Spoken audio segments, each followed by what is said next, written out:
નમસ્કાર દર્શક મિત્રો, ઇન્ડિયા પ્લસ ન્યૂઝમાં આપનું સ્વાગત છે। વડોદરા શહેરમાં ગતરોજ વરસેલા 12 ઇંચ વરસાદમાં સમગ્ર વડોદરા શહેર જળમગ્ન બન્યું છે। ત્યારે વડોદરા શહેરની મધ્યમાંથી પસાર થતી વિશ્વામિત્રી નદી બે કાંઠે વહી રહી છે। ત્યારે વિશ્વામિત્રી નદીનું જળસ્તર 35 ફૂટની આસપાસ પહોંચી રહ્યું છે। ત્યારે કાલાઘોડા બ્રિજ સહિત અન્ય વિશ્વામિત્રી બ્રિજના તમામ બ્રિજ પર હાલમાં પાણી ફરી વળ્યા છે।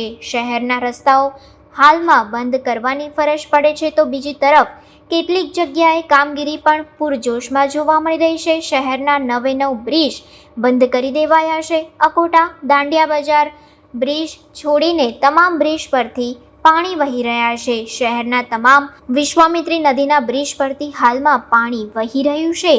હજુ પણ વિશ્વામિત્રી નદીની જળ સપાટીમાં સતત વધારો થઈ રહ્યો છે। ત્યારે વિશ્વામિત્રી નદીના કાલાઘોડા બ્રિજ પરથી પાણી પસાર થતાં વિશ્વામિત્રી નદીના પાણી હવે બાજુમાં રહેલી સયાજી હોસ્પિટલના કોલ્ડ રૂમ આગળ અને બાજુમાં રહેલા મેડિકલ સ્ટોરમાં પણ ફરી વળ્યા છે।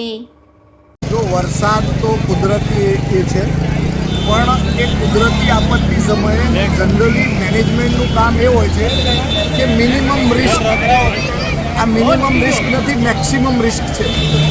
લોકોની જાન જોખમોમાં એક થોડા વરસાદની અંદર આખું શહેર પાણીથી જળમગ્ન થઈ જાય અને પછી આ વરસાદ જાય એટલે પાણીથી લોકો પાણીના ફાંફા મારે, એટલે મિસમેનેજમેન્ટનું આ સીધું એક્ઝામ્પલ છે કે આખું વડોદરા શહેર ચારે બાજુએ એકબીજાથી ડિસ્કનેક્ટ થઈ ગયું છે અને આ ડિસ્કનેક્શન માટે જવાબદાર છે અધિકારીઓ, અને એ અધિકારીઓની સાથે જવાબદાર છે એવા ઇલેક્ટેડ લોકો કે જે લોકો અણઆવડતના લોકો છે, જે લોકોનું કામ જ એ છે કે ભાઈ ખાલી ધર્મના નામે કે કોઈ પણ નામે વાદ વિવાદ ઊભા કરવાના અને વોટ માંગવાના, પણ લોકોના કામો નહીં કરવાના।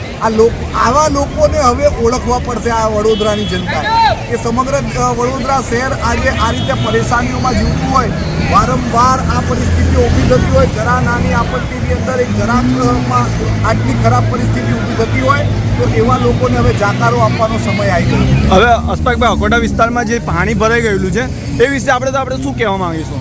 અકોટા વિસ્તારના લોકોની હાલત ખૂબ જ ગંભીર છે। તમે જોઈ શકો છો, હું અકોટા જુદા છે, 4 રસ્તા છે, અકોટા પ્રકારની 4 રસ્તાનો માહોલ છે, જોઈ શકો છો આ જગ્યાએ કેટલી ખરાબ પરિસ્થિતિ છે। વઠ્ઠાની હાલત એમથી ખરાબ છે, ત્યાં લોકો 2 દિવસથી ઘર બહાર વિનાના થઈ ગયા છે, પોતાના સર સામાન સાથે પલળી ડૂબી ગયા છે, ઘરો ડૂબી ગયા છે અને લોકોની શું હાલત હશે આજે આપણે અહીંયાથી જોઈ શકીએ છીએ કે એક વેહિકલ પણ જઈ શકતો નથી ત્યાં। હવે તમે શું સંદેશ આપવા માંગશો વડોદરા શહેર માટે? વડોદરા શહેરને એક જ સંદેશો આપવા માંગીએ છીએ કે બિનજરૂરી ઘરની બહાર નીકળવાનું ટાળો અને જ્યાં હોય ત્યાં પાણીનો જો ઊંડાણવાળો વિસ્તાર હોય તેવા સ્થાનેથી વહેલામાં વહેલી તકે સલામત સ્થળે ખસી જાય।